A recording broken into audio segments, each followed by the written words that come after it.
Hello everyone, it's Sandra.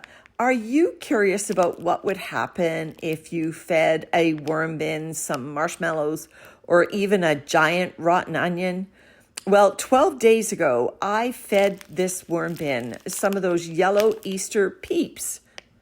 I also gave this worm bin a full-size rotting onion. That must be at least 3.5 weeks ago. And because Peekaboo hadn't finished it the last time I was in here, I decided to not feed these worms anything additional other than the marshmallow and the onion. So what we're going to do today is we're going to see how they're doing on the Peeps, and we're going to see how they're doing on the onion. And if they're behaving themselves, I will give them a feeding. Let's take a look at those Peeps and see what is happening. Now, the last time I lifted this basket up, there were worms hanging out all over it. And so I don't want to sit it down. Look at the worms climbing out. Yeah, there's still worms coming out on all sides. You can see them even falling here. So I don't want to put it down on the brown paper because that is a harsh landing for them. So I'll just use my hand here to work my way down. The last time I was in here, I did a check-in at 5 days. I noticed that some of the yellow color was disappearing from the Peeps. That is tartrazine, and it is compostable. It's not a chemical that will be harmful to the worms in any way. Obviously, it's fit for human consumption, sort of. So let's see. Has the yellow color totally disappeared? How are the worms doing with the marshmallowy bit? All right, I'm taking off this layer on the top. It's lovely and moist. Yes, there are some stems in here, but the rest of it is lovely and fluffy. I think I've got this emptied enough that I can now just tip it out, and let's take a look at those Peeps. I'll just tap the bottom, push a little bit, see if it just comes out. Oh, it's like trying to get an ice cube out. Ooh, look at the worms, and I tipped out some that were in here. Look at the worms. Where are the Peeps? Oh, there's cocoons in the nest that I made for the worms. The worms have dissolved those Peeps. Look at this, after 12 days. I guess there's a little bit of marshmallow left on my baby finger there. Little tiny bit of white marshmallow. The worms have done it. The Peeps are gone. Oh, there's a little tiny bit left, but no sign of the yellow color. Lots of signs of worms in them. At the 5-day mark, there were just worms on the periphery. Lots of signs of healthy, active worms in this area of all ages. I see juveniles, I see adults. Now remember, when I built this experiment, I made a tongue-in-cheek nest at the bottom of this basket. So as I'm emptying out these worms from this Peep part, let's see what they're doing with the newspaper. That was the nest at the bottom. It is not as moist as I think it could be for the worms to eat it, but there are definitely worms in the area. The sugar of the Peeps was obviously more attractive than the carbon of the newspaper. I think it needs a little bit more moisture. Those Peeps must have been a little bit of a dry mouthful, but it looks like the worms choked it down.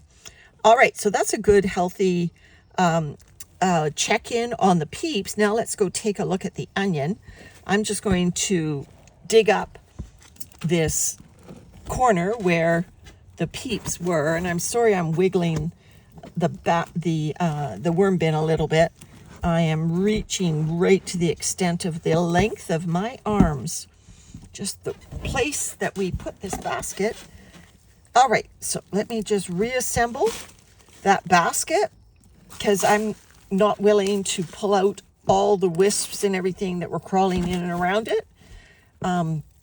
Hopefully when I'm finished, Look at that cluster of worms.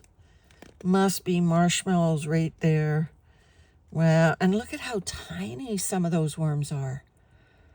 Right in this area. Oh, and I've got the tiniest baby on my forefinger there. Okay, in you go. Still warm in the greenhouse, even though it's fading light. Okay, so let's go I'll just invert this all, and we'll take a look at the onion end. And if these worms have cleaned up the onion, they will get a feeding. I just use these Amazon mailers to block out the light because the greenhouse light, as you can imagine, is pretty intense during the day. This is an old onion skin.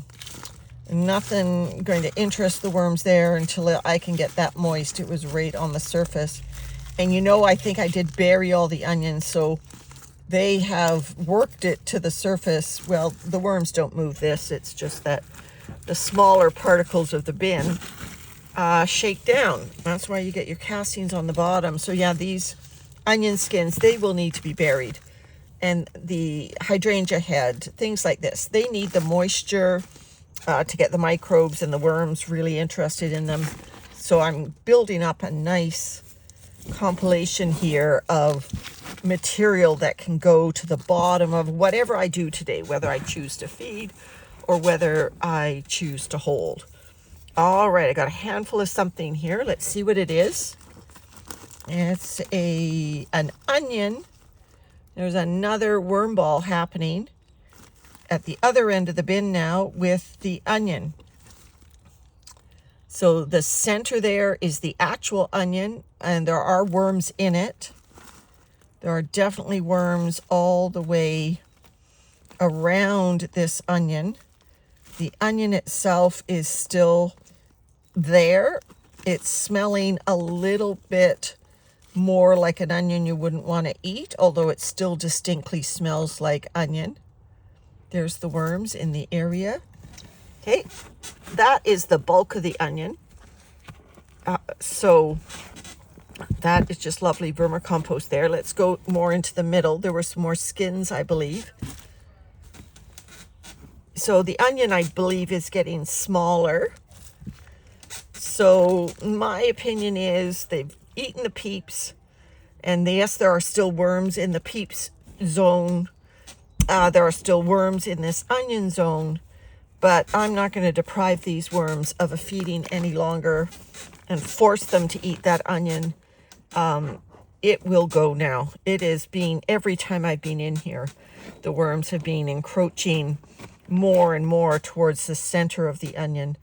And so I believe if I don't feed in the immediate area, but I tuck the onion somewhere, the worms that are interested in the onion will finish it off, and the rest of the worms will go into the new feeding zone. So yeah, there was obviously a little bit more of something in this area. I saw another little worm cluster, not a worm ball. Sorry about the squeaking. That's just my arm squeaking on the side of the bin there. Nothing I can do about the squeak. I guess in a bin that had Peeps, having some squeaking happening is appropriate. All right, so I've got this down. Beautiful, gentle moisture in this bin. And so I'm going to put some of this carbon down. I'm going to put the onion and whatever worms come along with on top. Put a little bit more of this carbon around it. Cover the whole thing with this vermicompost. Squeak, squeak, squeak. And then what I'll do is I will create an adjacent feeding zone over here. I will put this old carbon down, including those dried up onion skins. And I'm going to feed right on top of that. There's a big guy. Well, he's not that big. He's just got a big girth. He's not that long. All right, so let me grab the food. Check for wisps before I take my hand out of the bin. Always important. This food has been sitting in the greenhouse for a few days, so it's a little ripe. I've got a whole banana peel that's going to take them a little longer to get into. And I've got some of my food scraps, including a pulverized onion peel, but also some asparagus ends and some carrot peel. So that's a sufficient feeding for these worms. They will be able to get into, maybe a tiny bit more, they will be able to get into those carrot peels and the it's not to a dust pulverized, but pulverized a bit. So I had a phone call, bit of an interruption there. So I was saying that they should be able to get into this semi-processed food a bit faster. It isn't pulverized to a powder or to a slurry. It's not that moist, actually. So now I'm going to put some fresh bedding on top, which will also introduce some bulk to the bin, but also some new microbes. The bedding I'm going to put in is bedding that I prepared for Gilligan a while ago. So it is quite moist still, and you can probably see worms when I spread it out. I bet there are worms in it, and it's nice and moist. So this has been pre-composted bedding, so the worms will love it, and I expect it'll add just the right amount of moisture to this whole area. So now let me just make sure that I flatten out the level of the bedding here. I wanted a little bit more on top of, on top of the Peeps container to make sure the worms can get in and out. Not as vital to cover up the food scraps when I'm in the greenhouse. Grab the worm off the dry Amazon mailer. And thanks for checking in. So Peeps, 12 days, and I probably could have checked in a couple of days earlier and they would have been gone. And making good progress on the onion, but not gone yet. But certainly a myth buster that worms love onions. It just takes them longer to get into them, even when the onion was going soft. All right, everyone, thanks for checking in on Peekaboo and the Peeps. Bye for now.